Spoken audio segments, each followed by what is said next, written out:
দুই বিধায়কের শপথ ঘিরে জটিলতা। সদ্য নির্বাচিত বরানগর এবং ভগবানগোলার বিধায়কের শপথ নিয়েই জটিলতা তৈরি হয়েছে। বিধানসভাতেই শপথ নিতে চান, যদিও রাজ্যপাল অনড় রয়েছেন। শপথ হবে রাজভবনে।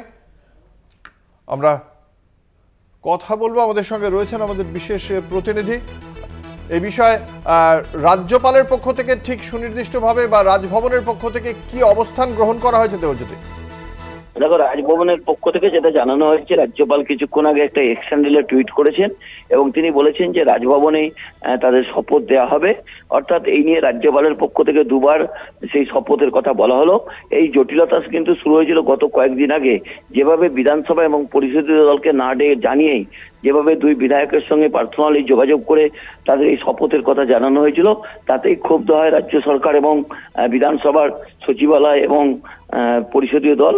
তারপরেই কিন্তু তারা এই যে সংঘাতের রাস্তা বেছে নিয়েছেন এবং বিধানসভার স্পিকার বলেছেন যে তিনি সাংবিধানিক প্রধান।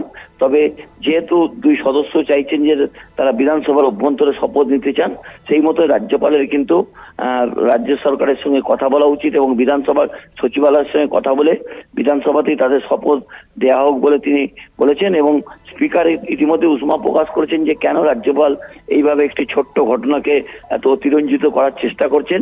তবে আজকের বৈঠক অত্যন্ত গুরুত্বপূর্ণ। এরপরে পরবর্তী পদক্ষেপ কি নেন তার দিকেই তাকিয়ে আছে রাজনৈতিক মহল। ধন্যবাদ। আমাদের সঙ্গে ছিলেন আমাদের বিশেষ প্রতিনিধি দেবজ্যোতি ঘোষ।